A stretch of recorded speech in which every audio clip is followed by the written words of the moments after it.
Assalamualaikum warahmatullahi wabarakatuh. Alhamdulillahi rabbil alamin.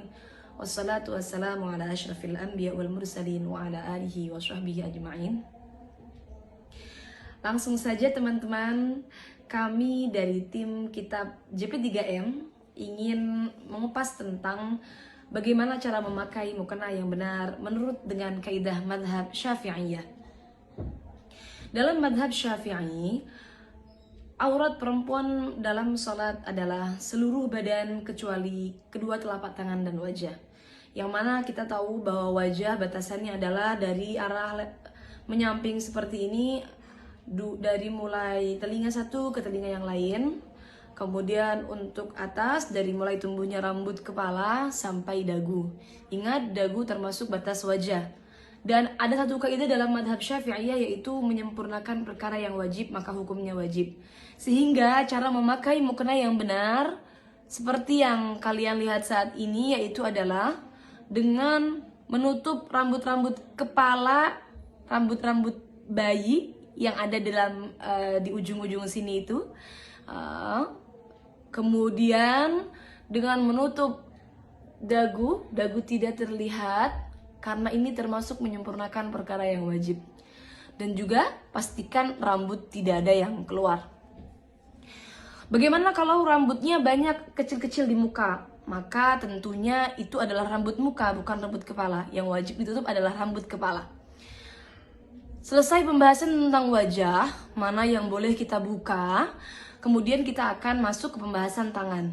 Dan untuk tangan, seperti yang kita tahu, yang dimaksud dari kedua telapak tangan yang tidak termasuk dalam aurat perempuan dalam sholat adalah pergelangan tangan. Jadi sampai batas ini, batas pergelangan tangan.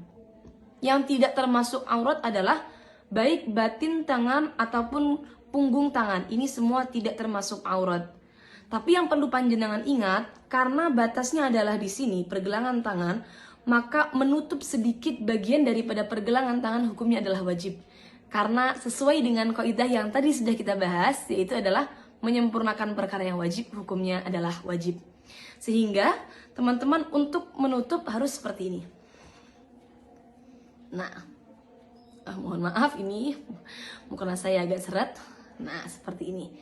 Menutup sedikit daripada pergelangan tangan. Ingat, punggung tangan dan juga telapak tangan ini bukan termasuk bagian dari aurat. Sehingga tidak masalah bila mana punggung tangan terbuka seperti ini. Ini bukan termasuk bagian daripada aurat dalam sholat wanita. Kemudian yang perlu kita bahas selanjutnya adalah benda yang digunakan untuk menutupi aurat atau baju yang digunakan untuk menutupi aurat. Yang digunakan untuk menutupi aurat adalah sesuatu yang bisa menutup warna kulit dalam majelis berbincang-bincang, dalam majelis takhotub. Maka bagaimana batasannya? Apakah nerawang atau tidak?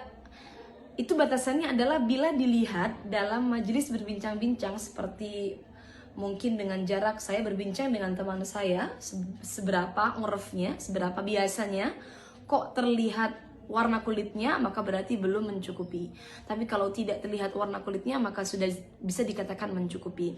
Seperti halnya mungkin mukena yang ada bordirnya, kemudian bordirnya ini agak sedikit menimbulkan bulat-bulat atau bolong-bolong kecil, maka bila mana tidak sampai memperlihatkan warna kulit dalam jarak majelis berbincang-bincang, ini tentunya tidak masalah atau tidak mengganggu keabsahan sholatnya.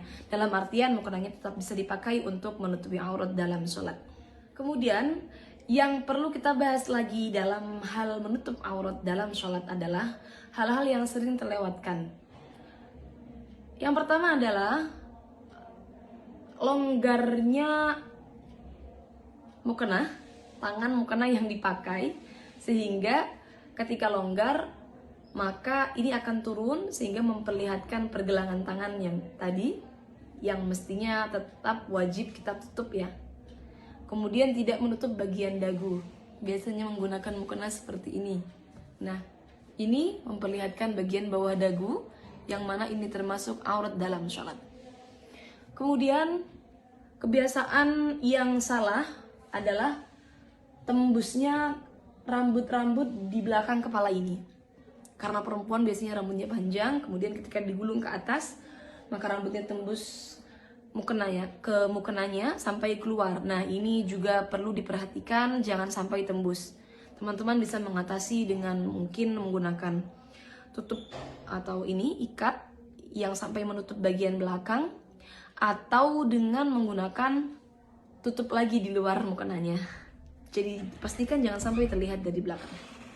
Kemudian selanjutnya yang sering terlewatkan adalah perlu diingat bahwa batin telapak kaki itu tetap termasuk aurat perempuan dalam sholat. Sehingga ketika sholat maka pastikan ketika dalam keadaan sujud batinnya tertutupi.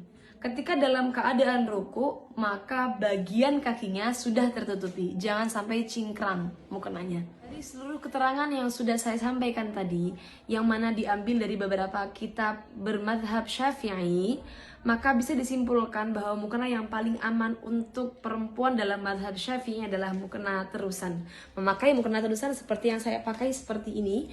Kenapa? Karena ini akan menutupi aurat perempuan dari arah-arah yang wajib ditutup, yaitu dari arah atas, samping, dan juga menutup bagian bawah telapak kaki. Karena telapak kaki termasuk dalam aurat wanita.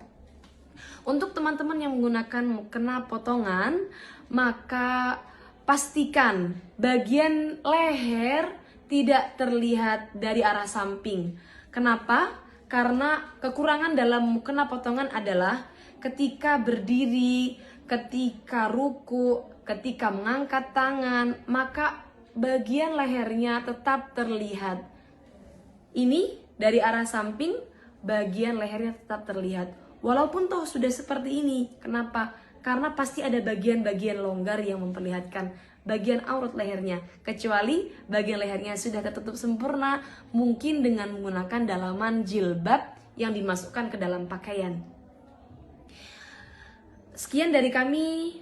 Kurang lebihnya mohon maaf. Wassalamualaikum warahmatullahi wabarakatuh.